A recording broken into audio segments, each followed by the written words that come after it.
Hello all, myself Professor Gauri Kulkarni. Today we are going to study living world.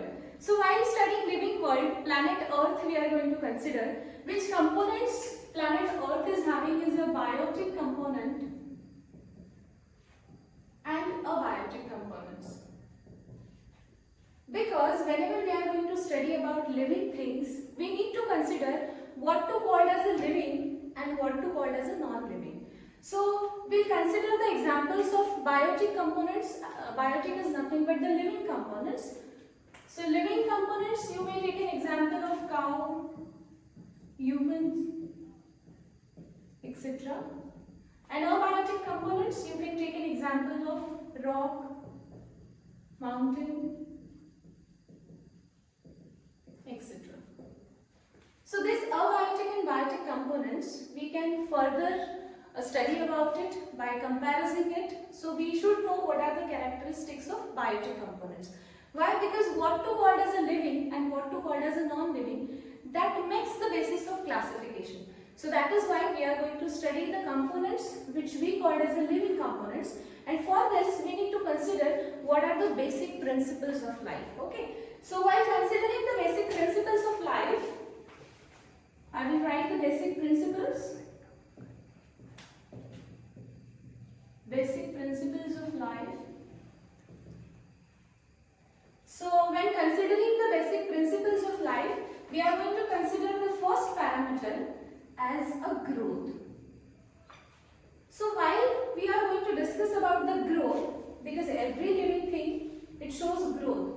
Now growth occurs in a very particular manner, and this is what the activity that carried out from the intrinsic way. That means this happens inside the body, because growth in which we can take an example of sand moles, which can be also grow day by day with the wind flow. But we can't take that as an example of living thing. Why? Because that is not the intrinsic activity. Because of wind flow, external activity, natural activities, this kind of thing is going to be happen, and that is why we are not calling them as a living thing. So growth, in that we are not going to take an example of sand moles. Second parameter, development. Now while considering the development, we can take an example of cells, because cells, they grow, they have a definite lifespan. Now while the cells are growing, whatever development they are going to occur inside their body. So cells are having cell organelles, different cell organelles are there. As like human body is there, we are considering different organs, because our body is made up of different organs. Same likewise that the cells are also having different organelles. So those organelles, they perform the different functions, they grow, they become mature, they perform a particular functions according to their locations. Because where the particular part of the cell organelle is there, where the particular part of the cell is there, so the function is basically about the location, because the nerve cells which are present in the nervous system, they perform the function of control and coordination. Whereas you can consider the cells of kidneys. So they perform the functions of filtration. You can take the example of cells of the heart, they perform the function of contraction and relaxation. So that is why whenever we are considering any form of life, that must be developed into a sustained manner. There is a specific growth. We can't say growth and development as a sudden parameters, because they have a fixed rate. They have a fixed rate, because human beings, if you consider the examples of human beings, they are also having a particular lifespan, and this is the basis of aging process. This is the basic of aging process. Because this makes the importance when we are talking about the aging process, we need to consider the growth and development, because every organisms, they come on the planet Earth, they live their life, they perform the functions, they adapt themselves according to the changing environment, but if they can't adapt with the changing environment, they have to perish.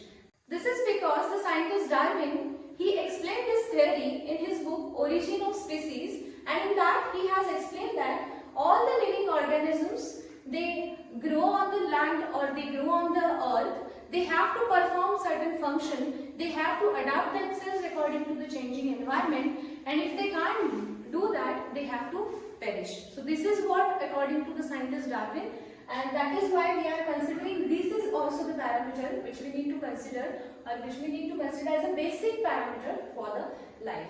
Next to that, we'll take the third parameter is responsiveness.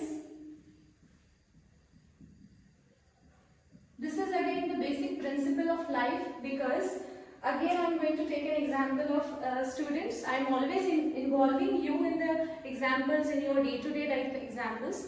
So wherever the responsiveness is being considered, say suppose I am writing on a board, your teacher, they are going to write on a board. As soon as you see the content on the board, you start writing those things in your notebook. This is what your responsiveness which you have shown with the stimuli. Now here the stimuli is, you can see the teacher as writing on the board, and accordingly you show the responses. So this is what the example of responsiveness. Again take an example of plants. Now you all know the plant Mimosa pudica. Now this plant is also going to show the touch responses, because whenever we are going to touch the plant, whatever plant is going to shy, because their leaves are going to get folds. So this is again the responsiveness with the touch, because plant is going to show the responsiveness when we are going to touch the plant. So we have taken both the examples including human beings as well as the plant Mimosa pudica. So this is again the important parameter, a basic principle we can say, which we can consider in the living forms. Fourth example or fourth principle we can see in the living forms is the reproduction. Now for the continuation of life on the earth, reproduction is very important parameter that every living organism must have to reproduce for extension of their species for longer period of time on the earth. Because every organism, they want to survive for the longer period of time. Again according to the Darwin, survival fittest. So fittest must be survived. So that is why the Darwin's principle again worked over here. Every organism, they want to grow, they want to multiply, they want to increase their colonies on the earth, and that is why they reproduce. Again in the reproduction, we can take an example of sexual reproduction.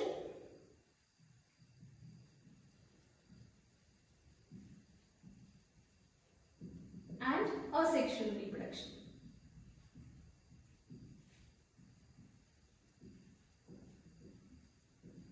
Now in sexual reproduction, we know all the living beings, or there are some categories of living beings, they can reproduce by the mode of sexual reproduction, whereas in case of asexual reproduction, some categories of the living forms, they reproduce by asexual reproduction.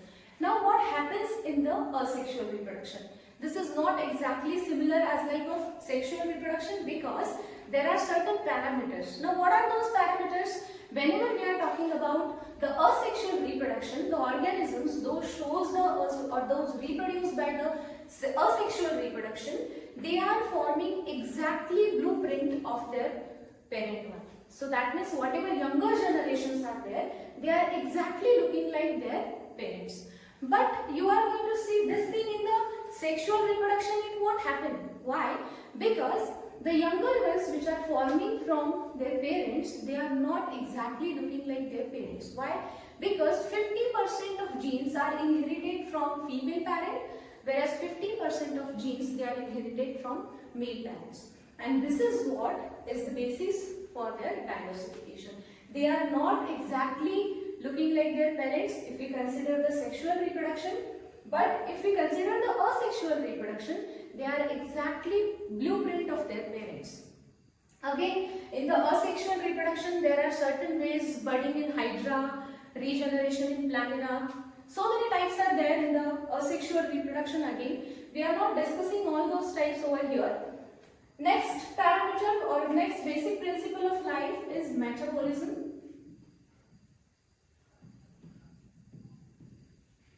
Now, whenever we are considering metabolism as a parameter, we need to consider every living form. They are going to metabolize themselves. Why they are going to show the metabolism? Very first thing is the breaking down of molecules and making the new molecules. So while studying the metabolism, we need to consider the anabolism and catabolism. These two things. So, students, according to you, what do you mean by anabolism? Anabolism is nothing but the making of new molecules, whereas catabolism is breaking of those molecules. So, I'll explain again in the metabolism. There comes catabolism and anabolism. Now catabolism is breaking of molecule,